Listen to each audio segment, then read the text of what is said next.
नमस्कार, आप देख रहे हैं सुदर्शन न्यूज और मैं हूं शशि तुषार शर्मा। पाकिस्तान के बारे में आज हम बात करने जा रहे हैं। पाकिस्तान तेरे कितने पाप। पेपर और पेन लेकर अगर लिखने बैठें तो पेज कम पड़ जाएंगे। घुसपैठ करना, आतंकवादियों को ट्रेनिंग देना, भारत पर आतंकवादी हमले करवाना, ये तो पाकिस्तान के लिए बहुत ही आम सी बात है। इस बार पाकिस्तानी उच्चायुक्त के अधिकारी को खुफिया जानकारियों के साथ रंगे हाथों पकड़ा गया है। आप अंदाजा लगाइए कि पाकिस्तान किस तरह की भारत के खिलाफ साजिशें रच रहा है। ये रिपोर्ट देखें आप।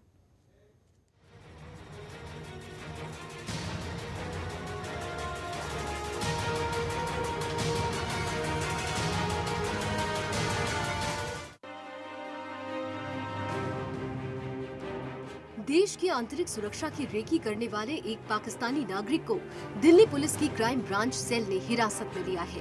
क्राइम ब्रांच को आईबी से इनपुट मिला था कि पाकिस्तानी उच्चायुक्त का कर्मचारी भारत में आईएसआई एजेंट की तरह ही काम कर रहा है। आईबी से मिले इनपुट के बाद पुलिस क्राइम ब्रांच सेल तत्परता दिखाते हुए पाक उच्चायुक्त अधिकारी को दिल्ली के चिड़ियाघर से हिरासत में ले लिया। एक एस्पियोनाज रैकेट को बस्ट किया है क्राइम ब्रांच ने और 2 लोग गिरफ्तार हुए हैं। इस एस्पियोनाज रैकेट में पाकिस्तान हाई कमीशन का एक मेंबर किंगपिन था, जो इंडियंस को रिक्रूट करता था, स्पाइस को, उनसे इंफॉर्मेशन लेके पाकिस्तान हाई कमीशन में देता था और आगे पास ऑन करता था। लास्ट 6 मंथ्स में हमारे पास क्रेडिबल इनपुट्स आ गए थे कि ये लोग पाकिस्तान आईएसआई के लिए जासूसी कर रहे हैं। जो बॉर्डर एरियाज हैं वहाँ पे जो हमारे पैरामिलिट्री बीएसएफ का डिप्लॉयमेंट है, आर्मी का डिप्लॉयमेंट है, उसकी सारी जानकारी हासिल करके पाकिस्तान हाई कमीशन में जो पाकिस्तान इंटेलिजेंस ऑपरेटिव था महमूद अख्तर को दे रहे थे। बदले में इनको अच्छा पैसा मिलता था। महीने में करीब एक बार ये विजिट करते थे और कहीं पे एक स्थान मुकर्रर होता था कि वहाँ पे आदान प्रदान होगा डॉक्यूमेंट्स का और पेपर्स का। इस बार हमको 25 अक्टूबर को पुख्ता सूचना आई थी कि जो दिल्ली जूलॉजिकल गार्डन्स है, यानी दिल्ली का जो जू है, चिड़ियाघर है, वहाँ पे हम लोग सुबह 10 बजे के आसपास मिलेंगे और आप डॉक्यूमेंट्स लेके आना, आपको पैसे दे दी जाएंगे। पुलिस ने जिस शख्स को पकड़ा है उसका नाम महमूद अख्तर है। वो पाकिस्तानी हाई कमीशन में वीजा एजेंट के रूप में कार्य करता है। महमूद के साथ साथ 2 भारतीयों को भी गिरफ्तार किया गया है, जो अख्तर के लिए सूचनाएं और सेना के मूवमेंट की जानकारियां इकट्ठा किया करते थे। जिन भारतीयों को गिरफ्तार किया गया है उनमें मौलाना रमजान और सुभाष जांगड़ी हैं। ये दोनों राजस्थान के नागौर के रहने वाले हैं। इन्हीं दोनों के जरिए महमूद अख्तर सेना की खुफिया जानकारियां इकट्ठा करवाता था। पुलिस ने ये भी बताया कि महीने में एक बार ये किसी जगह पर मुलाकात करके जानकारियां एक दूसरे से साझा करते थे, जिसके बाद पाक उच्चायुक्त का अधिकारी महमूद अख्तर उन्हें मोटी रकम देता था। अपने इसी रूटीन प्लान के तहत ही ये दिल्ली के चिड़ियाघर पहुंचे थे, जहां ये एक दूसरे से जानकारियां साझा करते। लेकिन इस बार पुलिस ने इनके मंसूबे पर पानी फेर दिया। पहले से ही तैयार बैठी पुलिस ने इन तीनों को हिरासत में ले लिया। इनके पास से कई संवेदनशील जानकारियां और नक्शे बरामद हुए हैं। महमूद अख्तर के पास से तो फर्जी आधार कार्ड भी बरामद हुआ है। पुलिस ने ये भी बताया कि करीब 1.5 साल पहले महमूद अख्तर पाकिस्तान हाई कमीशन में रहकर आईएसआई एजेंट के तौर पर ही कार्य कर रहा था। राजापाल के साथ ब्यूरो रिपोर्ट, सुदर्शन न्यूज। तो आप अंदाजा लगाइए कि पाकिस्तान किस तरह की साजिशें भारत के खिलाफ रच रहा है, क्योंकि सीधे तौर पर भारत का वो कुछ भी नहीं बिगाड़ सकता। फिलहाल राजनयिक छूट चुका है। इस बात का फायदा उठाकर महमूद अख्तर को छोड़ा गया है, लेकिन विदेश मंत्रालय ने भी महमूद अख्तर को 48 घंटे के भीतर भारत छोड़ने का फरमान सुना दिया है।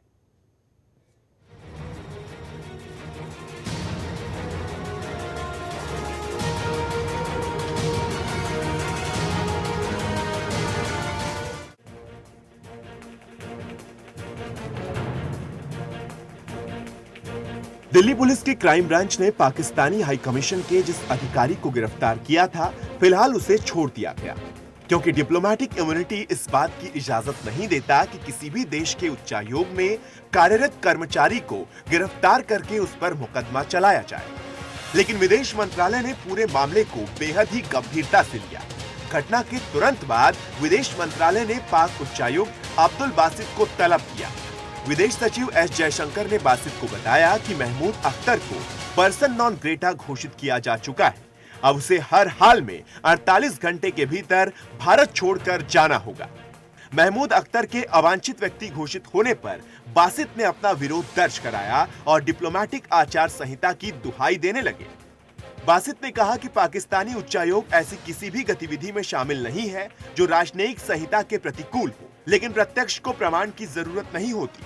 पाकिस्तान ये कभी नहीं मानेगा कि महमूद अख्तर आईएसआई का एजेंट है। मुंबई, पठानकोट और उरी जैसे हमले पाकिस्तान ब्रांड के आतंकियों ने करवाए हैं, ये बात पूरी दुनिया जानती है, लेकिन पाकिस्तान ने कभी नहीं कबूला। विदेश मंत्रालय ने जिस महमूद अख्तर को अवांछित व्यक्ति घोषित किया, दरअसल वो पाकिस्तानी सेना का सिपाही रह चुका है। इसकी तैनाती बलोच रेजिमेंट में थी। पाकिस्तानी खुफिया एजेंसी आईएसआई ने सोची समझी साजिश के तहत महमूद की नियुक्ति हाई कमीशन में करवा दी, जहां वो वीजा विभाग में कार्य करने लगा। वीजा विभाग में कार्य करने की वजह से महमूद के पास हर उस व्यक्ति की जानकारी होती थी जो पाकिस्तान से भारत आ रहा है या फिर भारत से पाकिस्तान जा रहा है, जिसका फायदा उठाकर महमूद ने 2 भारतीयों को हायर किया और अपने नापाक मंसूबों को अंजाम देने लगा। राजापाल, ब्यूरो रिपोर्ट, सुदर्शन न्यूज।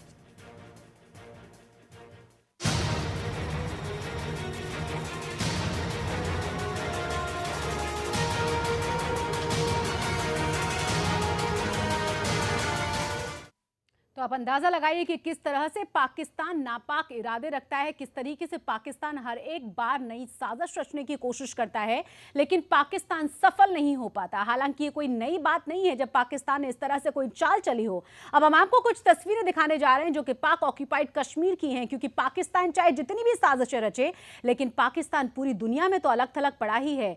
अपने ही देश में उसके लिए बहुत ज्यादा मुश्किलें खड़ी हो गई हैं।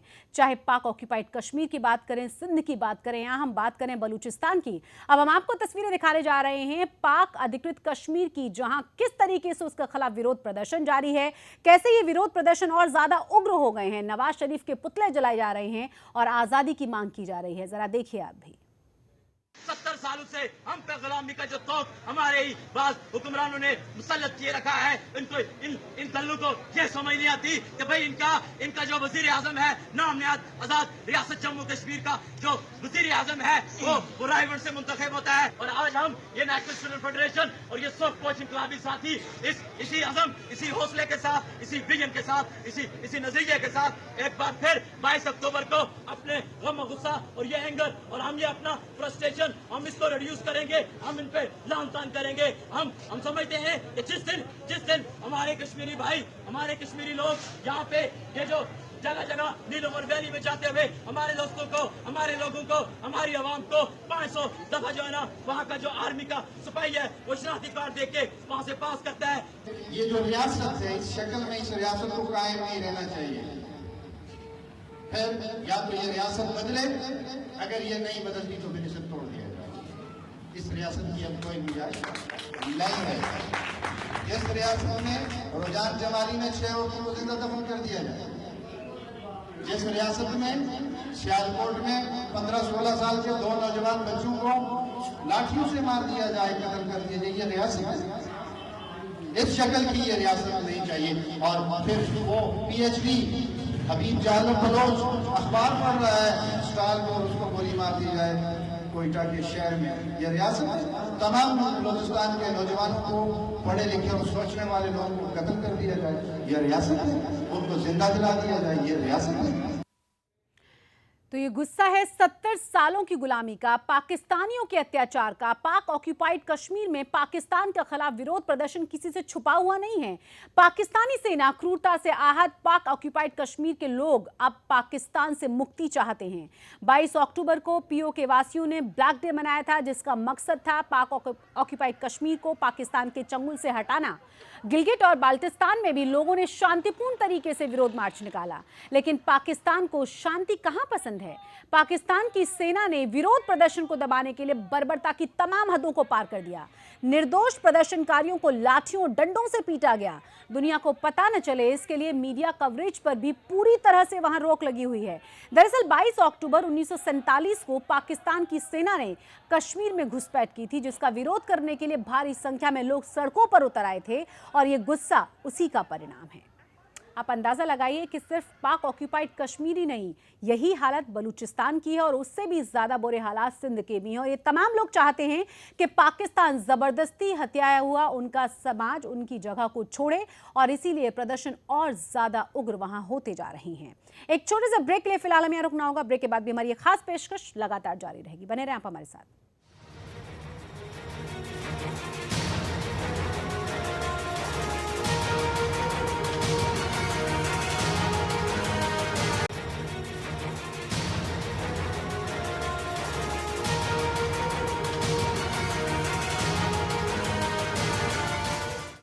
ब्रेक के बाद एक बार फिर से आप सभी का स्वागत है। आज हम बात करें पाकिस्तान की। हम आपको दिखा रहे हैं कि किस तरीके से पाकिस्तान लगातार नापाक साजिशें रचता रहा है, लेकिन भारत ने जैसे ही अपनी कूटनीतिक रणनीतियों को चेंज किया है उसके बाद पाकिस्तान पूरी दुनिया में अलग थलग अपने आप को नजर आ रहा है। साथ ही साथ पाकिस्तान के लिए मुश्किलें उसी के देश के कई अलग अलग इलाकों में बहुत ज्यादा बढ़ गई हैं, चाहे पाक ऑक्यूपाइड कश्मीर की बात करें या बलूचिस्तान की या सिंध की या बाल्टिस्तान की। आपको बता दें कि बलूचिस्तान के मुद्दे को जिस तरीके से नरेंद्र मोदी ने उठाया उसके बाद सुषमा स्वराज ने यूएन के सामने रखा। पूरी दुनिया में जो बलूचिस्तान के लोग हैं अलग अलग जगहों पर विरोध प्रदर्शन करते हुए नजर आए, अपनी आवाज को और ज्यादा बुलंद करते हुए नजर आए। और जो वहां से तस्वीरें निकलकर सामने आ रही हैं उसे देखकर शायद किसी की भी रूह कांप जाए कि किस तरीके से पाकिस्तान की सेना और वहां की पुलिस लगातार इतने लंबे समय से उन पर अत्याचार ढाती रही है।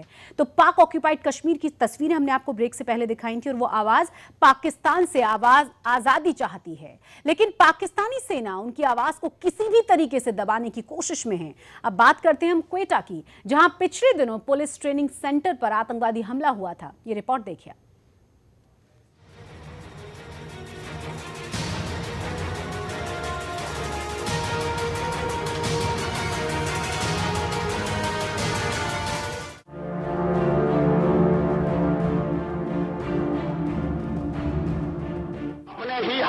अपनी कफन खोदो, अपने पैरों आप कुल्हाड़ी नहीं चलाओ।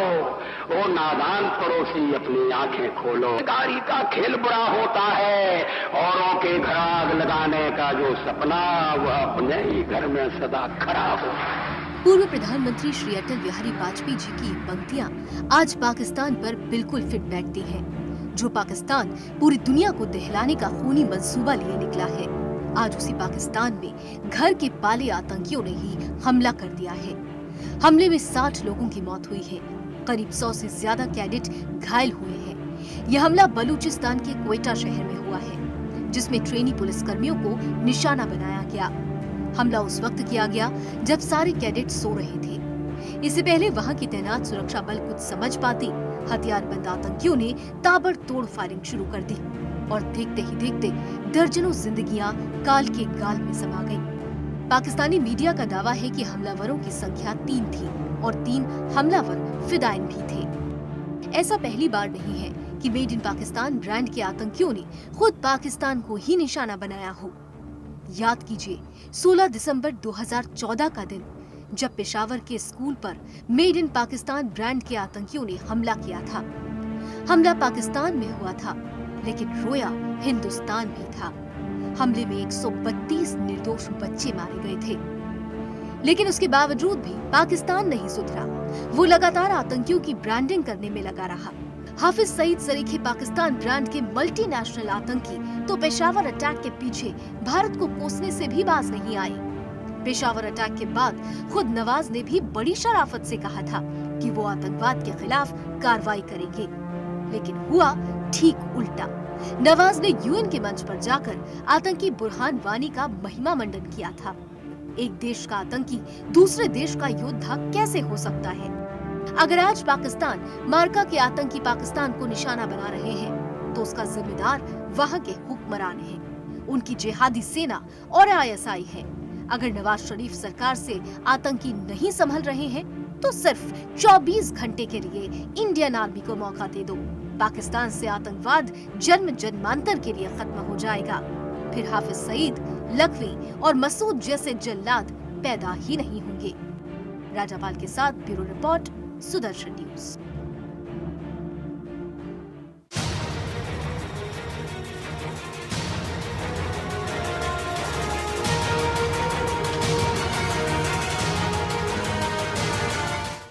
तो पाकिस्तान का आतंकवाद पाकिस्तान को ही अब खाए जा रहा है। पाकिस्तान का गुड और बैड टेररिज्म अपने आप में ही उसके लिए बहुत बड़ा, हम कह सकते हैं कि घातक साबित हो रहा है। सवाल अब ये भी है कि क्या वहां की सेना, वहां के आतंकवादी कैंप या फिर वहां की आईएसआई वहां की सरकार को काम करने देती है? क्योंकि जिस तरीके से नवाज शरीफ या जो भी प्रधानमंत्री 2 कदम आगे बढ़ने की कोशिश करता है, 4 कदम उसे सेना के जरिए पीछे खींच लिया जाता है। और कई बार भारत के संदर्भ में तो ये बात सही साबित भी हुई है। पुलिस कैंप पर हमला होता है, 60 कैडेट मारे जाते हैं, 100 से ज्यादा घायल हो जाते हैं, लेकिन फिर भी पाकिस्तान सुधरता नहीं है। देखिए वहां के मीडिया में क्वेटा अटैक पर किस तरह से चर्चा हो रही है। बलूचिस्तान में पहले ही इंटेलिजेंस रिपोर्ट्स थी कि अमन और अमान की सूरत हाल खराब हो सकती है। ईद मुहर्रम के ऊपर बहुत सारे ऐसे वाकयात हैं जिनको नाकाम बनाया गया है। इस हवाले से बात करेंगे, लेकिन उससे पहले मैं अपने पैनल का तारुफ करवाऊंगी। मेरे साथ लाहौर स्टूडियोज में मौजूद हैं ब्रिगेडियर रिटायर्ड सैयद गजनफर अली साहब। गजनफर साहब, बहुत शुक्रिया आपने ज्वाइन किया। इसमें आपने पीछे देखा कि पिछले दिनों जो बरमदाद बुख्ती जो है वो गया इंडिया गया और इंडिया में वो जाके उसने असाइलम के लिए अप्लाई। उसके साथ साथ वहाँ पे जो इंडियन गवर्नमेंट की जो स्टेटमेंट, इंडियन लीडरशिप की जो स्टेटमेंट्स आई, वो बारहा तरीके से पाकिस्तान को डिस्टेबलाइज करने के लिए और पाकिस्तान के अंदर टेरर फैलाने के लिए काफ़ी थी। तो बदख्शां में एक कॉमन इंटेलिजेंस सेंटर है और एक रफीकाबाद में है, जहाँ पे मुसैद, NDS और रॉ जो है वो कंबाइंड काम करती है। रफीकाबाद में तालिबान ने हमला किया था कोई 2010 में उस सेंटर पे। वो इंडोक्ट्रिनेशन सेंटर है, यहाँ पे लोगों को ट्रेन किया जाता है, यंग रिक्रूट्स को पाकिस्तान के खिलाफ काम करने के लिए। और वहाँ तालिबान ने कोई 6 इजरायली मारे थे, 10 वहाँ पे मौजूद थे। अब ये बाहर के नेक्सस रॉ के, अपना NDS के और फजलुल्लाह के, खालिद खुरासानी के और जो लोग वो तो मौजूद हैं। हमें ये रियलाइजेशन है कि बलूचिस्तान के हालात ख़राब हैं, बलूचिस्तान के हालात ठीक नहीं हैं। अभी चूँकि मुहर्रम गुजरा और मुहर्रम में कुछ नहीं हुआ, बलूचिस्तान के अंदर सिर्फ बाहर से नहीं पर अंदर से भी, अभी से नहीं बल्कि 1973 में भी एक इंसर्जेंसी हुई थी, उसमें भी लोग बाहर के बलूचिस्तान चले गए थे और हरबियार मरी का जो वालिद फादर थे वो गए थे, उसके साथ जनरल शरीफ आपने एक नाम सुना होगा, उसके बाद ये डोम अली गुल ठिंगियानी एक नाम है, गुलाम रसूल जिंगी एक नाम है। ये तमाम लोग जो थे ये अफगानिस्तान से ही पाकिस्तान के अंदर ये टेररिज्म जो है फैला रहे थे। आप पिछले चंद महीनों से आप ये देख रहे होंगे कि पाकिस्तान को इंटरनेशनल लेवल पे आइसोलेट किया जा रहा है और इस आइसोलेशन के लिए हर जगह पे एफर्ट्स हो रहे हैं। वहाँ से चल के यहाँ तक आते हैं और आपकी बिल्कुल बात ठीक है कि इसमें 200% रॉ और इंडियन इन्वॉल्वमेंट और फजलुल्लाह की इन्वॉल्वमेंट है। वहाँ से ये प्लान हुआ है, वहाँ से ये डायरेक्ट हुआ है। ये नेक्सस अभी तक हम तोड़ नहीं सके क्योंकि इंडिया में मूजी और डेविल का एक नेक्सस बैठा हुआ है जो पाकिस्तान को तबाह करना चाहते हैं। तो डिस्कशन आपने देखा कि किस तरीके से इजराइल और भारत को जिम्मेदार ठहराया जा रहा है इस तरह के आतंकवादी हमले के लिए, लेकिन आप खुद समझिए कि किस तरीके से आतंकवादियों को पाकिस्तान पनाह देता रहा है, अपनी ज़मीन देता रहा है। यहाँ तक कि पाक ऑक्यूपाइड कश्मीर में लोगों ने विरोध प्रदर्शन करके आवाज़ें उठाई हैं कि वहाँ पर जो आतंकवादियों के कैंप से उन्हें हटाया जाए, और उनके विरोध प्रदर्शन के बाद में वहाँ से कई सारे कैंप्स को ISI ने और वहाँ की सेना ने शिफ्ट भी किया है। सबूत कई बार भारत ने पाकिस्तान को दिए हैं डॉज़र के तौर पर, लेकिन पाकिस्तान ने कभी उनको माना नहीं है। सवाल अब ये है कि पाकिस्तान अगर गुड टेररिज्म और बैड टेररिज्म के नाम पर इसी तरह से आतंकवाद बोता रहेगा तो काटने के लिए भी, चाहे बादशाह खान यूनिवर्सिटी की घटना हो या फिर कैडेट कैंप पर हमला हो, या फिर हम बात कर सकते हैं आर्मी कैंप पर जिस तरीके से हमला किया गया उसकी, आर्मी स्कूल पर जिस तरीके से हमला किया गया था उसकी भी, वही सब पाकिस्तान में भी होगा। और ये बात सच है कि सचमुच पाकिस्तान पूरी दुनिया में अलग थलग पड़ रहा है। जो रणनीति मोदी की रही है वो कामयाब होती हुई नजर आ रही है। अब देखना यह है कि पाकिस्तान में क्या वाकई में कोई सुधार आ पाएगा। इसी के साथ हमारी इस खास पेशकश में बस इतना ही। जय हिंद।